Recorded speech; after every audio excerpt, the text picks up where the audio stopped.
Hi, folks. I'm Tim Mishak with the debugger platform team at Microsoft. I'm here today with Jason Epperly. So, Jason, what do you do here at Microsoft? I work on the team in support that debugs Windows. So we spend a lot of time debugging various components, the OS itself, kernel mode, user mode, uh, various parts of the OS, and that's what I spend my days doing. Awesome. And what's your title here at Microsoft? I am a Windows escalation engineer, and have been doing this for, I don't know, close to a little over 20 years. So it's kept me pretty entertained. It's been a good place to be. I really enjoy it. So Yeah. Has it been called Escalation Engineer the whole time you've been in the job? it's interesting. The titling at Microsoft is somewhat ambiguous to what your job may be. There are a lot of standard titles that HR issues, and they don't like to create new standard titles. As a result, the title Escalation Engineer has a muddy meaning depending on what product you're in. And it might be helpful just to kind of think just for a second. If you say, we have a brand new product, there's one dev. Well, that one dev is the frontline support team, the second tier, the third tier support team. He's the debug guy, and he's the servicing team, and he's the feature team. And then you go, well, he gets busy. He's like, I need one more person. One more person turns into 12 more people. Now we've got a dedicated servicing team. We've got a dedicated feature team, the people that are working on the next version. And then we were like, you know what? We're sick and tired of taking all these calls because we can't get our feature work done and we can't get the servicing done. We should have somebody in support that helps. As that scales, the role specialization starts to get more and more pronounced. And so if you take Windows, there's a lot of areas where you might say, oh, it's all things networking or all things identity, maybe authentication and directory services, the pieces that make that work. Or what if it's high availability or this type of stuff? So when in the Windows ecosystem, which is a very mature ecosystem when it comes to how long has it been running, which means we have the need for a lot of engineers that can handle the cases that we call a Windows issue. And you take those type of cases and say, well, what does it look like to be a Windows EE? I would say that if the problem becomes, there's two types of problems. One of them is the crash, hang, dump scenarios. There's not a lot of frontline engineers that are go, oh yeah, of course, you just right click and say don't crash. And you're like, that's not a thing. So that would tend to come to us fairly quickly as an EE team. And the other type of case we get really slow, which is configured correctly, still not working. And so you think about all the cases that are coming into the business, there is a subset of individuals that work on the team that I work on, and we call ourselves escalation engineers. If you hear a title within the Windows space that has the word support in the front, I would say support engineer, support escalation engineer. That word tends to mean I'm an IT pro. I know how to install it, uninstall it, deploy it, migrate it, upgrade it, revert it, back it up, restore it, all of the things that you go, oh, I know where all the checkboxes are. And that is what I would consider to be a peer role for the escalation engineers, which if they send me to training, it's going to be new things I can do in C++ or new things for .NET and how I might think about debugging those things, as opposed to new training for a support engineer would be the new feature set that just rolled out. And there's some crossover there, but if you ask what I do differently than most support engineers, is that when I'm thinking about troubleshooting, instead of thinking about features, I'm thinking at it from a code perspective. So we have access to the Windows source code, and we use various tools to try to diagnose the number of issues that we are impacted in the Windows community. So that's kind of the role idea. Yeah, that's interesting. And it's interesting that you talked about specialization there, because I think that was when I've posted on Twitter about the escalation engineer role. I did get, there are a lot of responses. Some people responded sort of skeptically saying like, well, that should just be the dev team's job. Other people said, oh, we have that role. It's called Steve, right? And it's that one guy Absolutely, that yeah. does that, That one right? guy, And yeah. and that's kind of what you're saying. Like you start out and maybe it's like it's just the dev team. Yeah. And then maybe there's that one guy, it's Steve. Steve is your support engineer. Yeah. And he's a dev, but he's also like he's supporting customers and he has some of that specialization. But as you grow, you know, it sounds like you've seen there's this need for this growing specialization that's specific to, Absolutely. you If you know, think about little town police department versus mm, mega town police department, there's no major K squad of little town dot, you know, in North America, right? There's no vice squad. And I go, when you think about the business and you go, I would say most products do extremely well when a problem squarely fits on one team. mhm, I think we're pretty smooth. And yeah, it's the problem ends up being, well, it's actually not, it's in between two. Is this, where is the problem? It falls somewhere in a gray area. We're not sure which component this issue belongs to. And now it's a finger pointing or highly complex issue where you go, well, this dev team could change something they're doing and it would sidestep the problem, or this team could change something and it would also sidestep the problem. And neither, right, they're all like, well, I'm busy, right? yeah, yeah, So we need a team that can kind of think about narrowing down a problem to the point where we know there's these three things sidestep it, but this is where we think the problem is. And yeah, we would then be able to go talk to the right people. And remember that a lot of support cases are problems that are generated that are induced by other software. right. I said, you could say my car is bulletproof. I guarantee I can find a driver that's going to mess it up. Yeah. Drive it like a Sure, rental, right? So sure, yeah, yeah. It feels like there's a pretty broad range of what's in this role, but something that I'm hearing from you is that it's a bit more of a broad view of things. You know, devs that I work with, a lot of times they're good at debugging their own code, yep. right? It feels like it's a different set of skills to be able to go past that to debug the larger system, as well as debug that in the context of, you know, whatever's happening on the customer Random. machine or custom deployment or something like Yeah. that. We Yeah. would see everything from a server down bug check issue all the way to third party app is crashing. Imagine Mm, a dev at Microsoft saying, hey, I installed the latest security roll up and an app that I've had for 20 years stops functioning. And they're right, like, and you go, but what's the connection? And right, nobody knows. right. Is it a bug that's always been there and we changed timing and now it's manifesting? Or did we have a regression and we need to go fix something? And those are tough questions. They are not quick usually. And so you have to think about, okay, who is at fault? And that is a very careful game to play. So So when it's one of these cases, like, you know, I cases like compatibility, for example, is one sure. to think about, right? Where maybe there's a third party program, Microsoft releases new version of the OS, it breaks, right? Yep. Wherever the bug is, right, it's broken. Absolutely. What comes out of some of these things? Does changes happen to the third party software? Do changes happen in Windows? All the above. The interesting thing about Windows is on one end of the spectrum, we have a bunch of brand new, Hmm. but then there's 30 years of legacy that you're dealing with practically archaeology at some point. And you go, I'm teaching an engineer today how to debug an issue that ties into technology that released in Windows 2000, meaning that there are interesting little pieces of the OS that have had features introduced that not everybody deployed. Remember, we come up with a new platform, a new idea. It gets adopted by some, but not everyone. And the less it's adopted, the less likely it is to live forever. But we don't, once let's say it didn't become a market success, Hmm. whatever that feature was. And we don't just tear it out and keep going. It just stays there for a long time.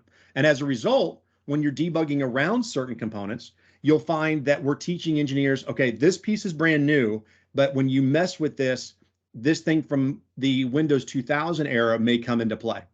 And you go, how can that be? And I'm like, well, the OS has got settings and people have domains they built in NT4 that there's no NT4 servers around anymore, but they built the domain and they established group policies over Hmm. time.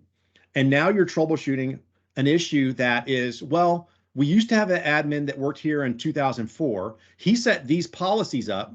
He doesn't even work here anymore. So we're 20 years later, and now we're dealing with the repercussions of a weird set of circumstances that was a decision made a decade ago, and then this here, and this decision 10 years ago before that. And it's an interesting game of forensics. We often teach the job as the person who shows up on a crime scene and says, "Hey, solve this problem," and you go, "Well, if it was a recent crime," and you pick your favorite murder mystery show and go, the more recent the crime is, the potentially the easier the problem will be. Sometimes you walk up and you go, "That's just a skeleton. I don't know. It's that the problem happened a long time ago. It's a cold case," and we get those too. So it's a really cool job. Yeah, I would say it's much like being a software detective. We arrest or we find the criminal. We don't actually introduce the fixes. Yeah. Sometimes we suggest options, but we go, "Here's what we found," and then we know who to go talk to. And that's a really kind of a rewarding game to play if you think about the fact that we found an issue that's been plaguing Windows only when these three things happened. And you talk about multiple stars having to come into alignment to reproduce a problem. And now that never happens again. And you've got a couple of billion machines out there running Windows. And the reason it behaves better is because you found that strange set of circumstances, and then you've defeated those circumstances. So it's awesome. Yeah. Having whenever you find one of those bugs that's just, either obscure combination of things, or it's one of those bugs where it's like, not on my machine, but it always happens on the custom machine. Absolutely. Those are really satisfying to figure out, I think. A lot of people have not experienced it, and there's this weird high you get when you solve a problem that has been quote unquote unsolvable for a long time, and then an issue that has plagued the business for a long time just disappears. And it's one of those things that you just go, that is satisfying. Yeah. I mean, I know I'm biased. I love debugging. That's partly why I work on debuggers.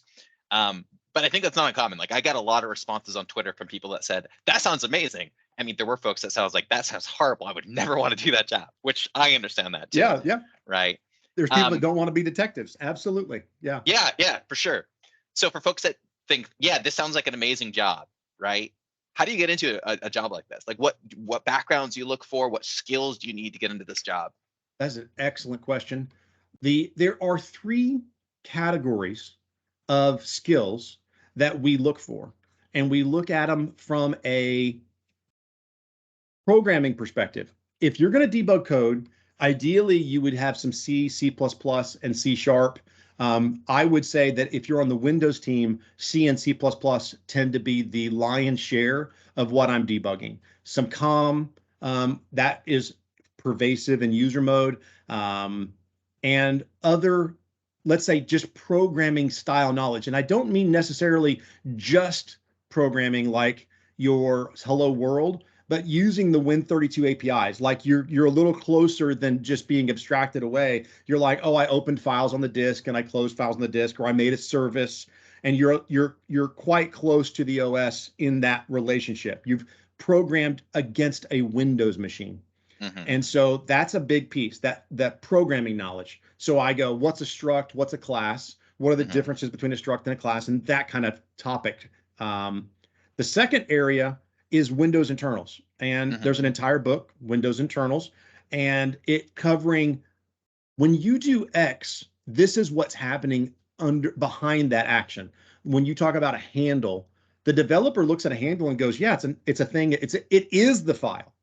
And you go, "Well, yes, it feels like the file, but it's not the file." And you go, being able to have someone that understands the connections between the developer and the underlying OS underneath it is a different thing than being the developer yourself. Meaning you can know everything there is to know about writing code and then not understand, well, when you play with a handle, what is it? What's behind all that infrastructure?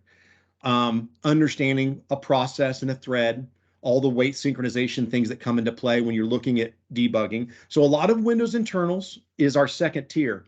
And our third tier is exposure to the concepts of the tools that is debugging. So if we were looking at someone that would be a top tier candidate, you're like, oh, highly exposed to using Visual Studio, highly exposed to using WinDbg, or let's say any of the debuggers that are in the debugging tools for Windows, WinDbg Next, CDB, NTSD, or someone that's a Unix, Linux background has familiarity with another debugger, GDB, or pick your flavor of other debugger. So if I had my wish, I would have a candidate that would came in with all three. They'd be like strong coder, strong Windows internals, and I'm really familiar with the tools that are being used to diagnose issues in this operating system.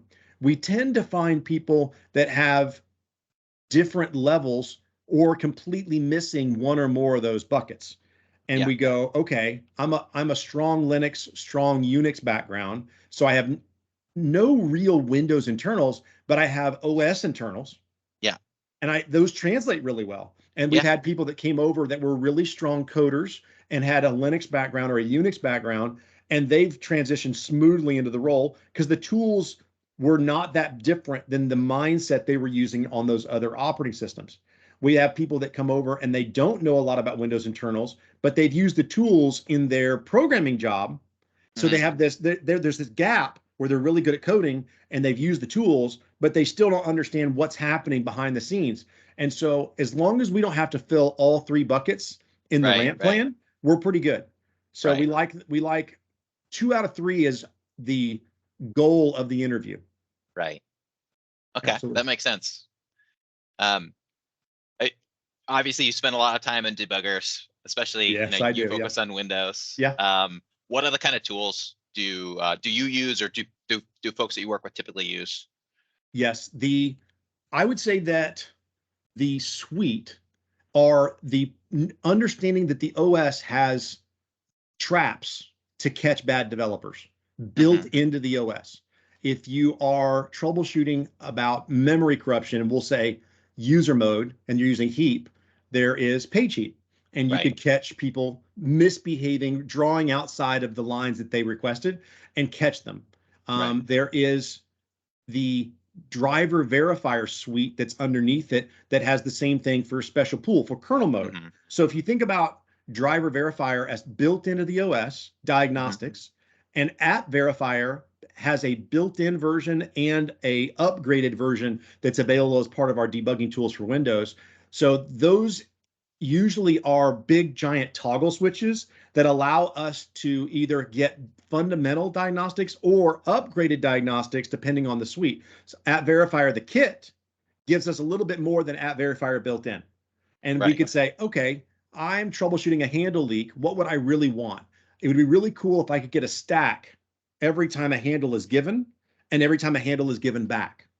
So I could then go, well, I've got 10,000 of these. What are those? And we could look at the stacks and go, oh, that's what it was. Here's the code that made that handle. Now we understand that that code's making handles and not giving them back. And we found our handle leak. Same thing for user mode memory leaks. Wouldn't it be cool if you had a stack for every time you allocated heap and then every time you freed it, and you could figure out where a leak's coming from? That's user mode stack traces. It's built in. You can use G flags to turn it on and off. Most of these are just giant registry editors, but an abstracted reg edit.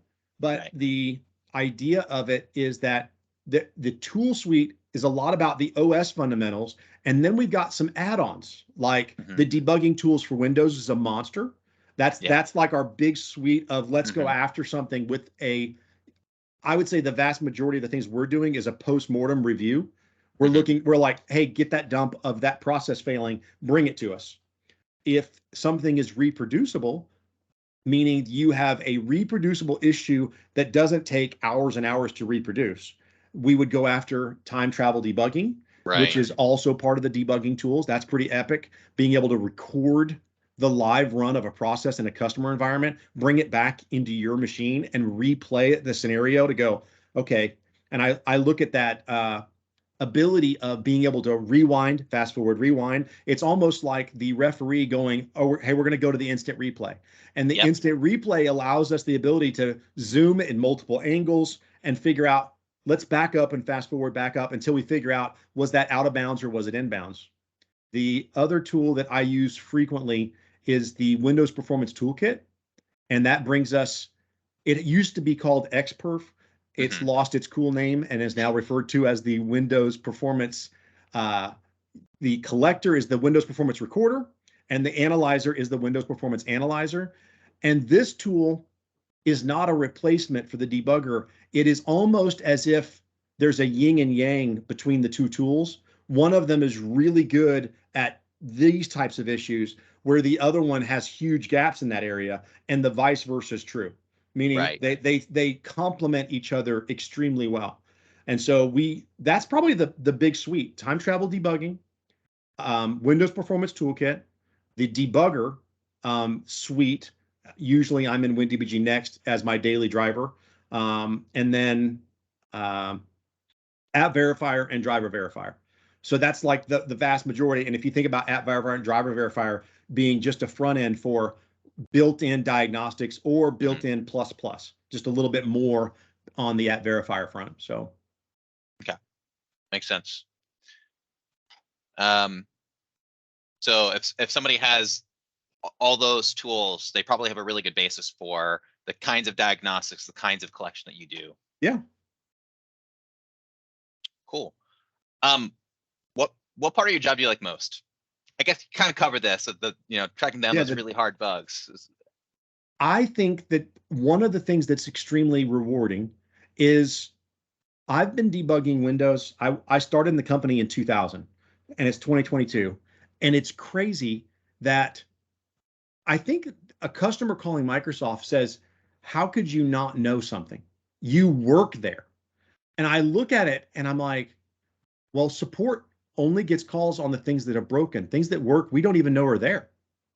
Right? You're like, there's parts of the OS that we're like, it's working. It's never been broken in this little area. And so it is a area of the OS where there are a small number of failures and we never get to talk about it. So we don't have a lot of depth knowledge in things that work. And when they break, it comes to us and we get to learn something on the regular. And it's weird because there's a phrase, I can't believe I didn't know that was there, or I can't believe, how long has that been there? And you go look in the source code and it's been there since NT4.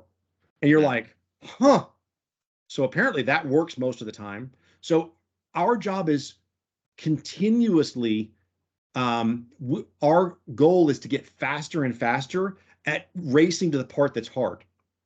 You're never going to get rid of the hard part, but getting to the hard part can be faster. So we spend a lot of time training our people to get to the hard part. And then once you're at the hard part, figuring it out is really a rewarding experience, and getting the opportunity to turn it around and teach your peers.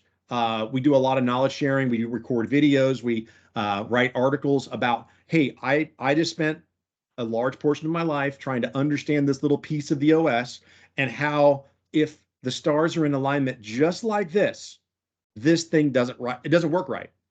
And you go, but it had to do with a policy combined with the time zone, combined with a solar flare. All of these things together messed us up.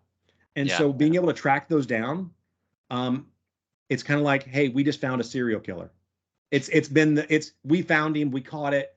It was horrible. Everything about it was a bad story, except the ending where we finally catch him. And that's satisfying. So that's the part I like a lot. That's the satisfaction of solving a good mystery. Yeah, absolutely. Awesome. So for somebody that wants to apply to a role like this at Microsoft, what should they look? Should they search on the career site? Yeah, we have, I talked to it's September 13th, 2022. I pinged the boss. We currently, I believe, have 2 open recs on our team. It ebbs and flows. The title will not be very consistent. It might say support engineer. It might say escalation engineer. It should say escalation engineer. Our management, understanding that there's some weird language, escalation engineer sounds like you just take escalations. And I'm like, that I might be the second person you talk to or the 23rd person you talk to. Right. And I go, if it's crashing, I get involved early. If it's not crashing, I get involved late. And that's kind of a weird naming problem. I mean, if I got to pick my own title, I'd be like, oh, we work on the Windows debug team. Yeah. And so in support, and people would go, oh, okay, what's debugging? And that would take them down this little rabbit hole of what does it mean to be a person that debugs. Yeah. But there are 2 open recs. You can look for those. If you're not sure, I would just reach out to the person that is the, what do they call it? The hiring point of contact, and say, hey, what's the kind of role? And if they say the word debugging, then you could think, hey, I'm in this area. A lot of the people that we end up with on our team start with more of the IT pro, meaning support engineers that kind of start with a product and move, and they learned a little bit more and they learned a little bit more. I grew up as a support engineer in Windows and got to a point where there was a case that I couldn't solve.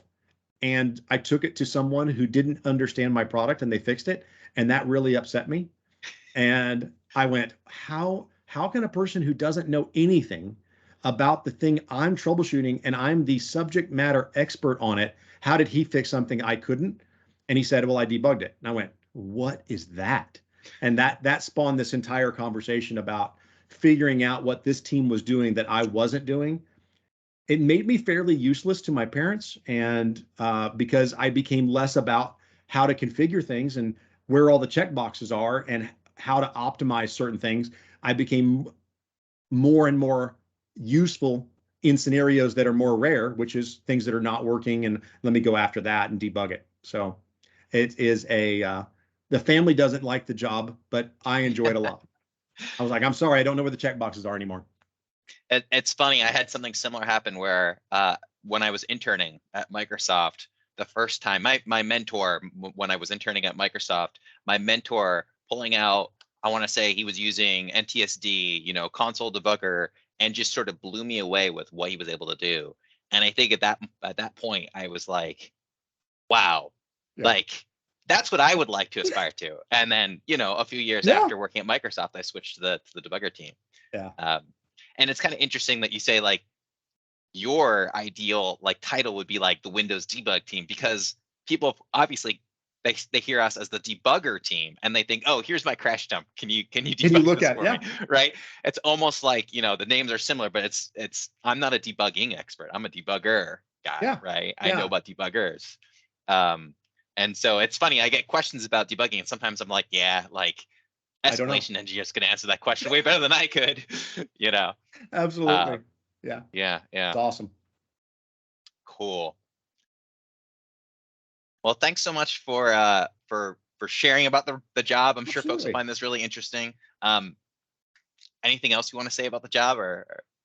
I can just tell you it's an unbelievably challenging role.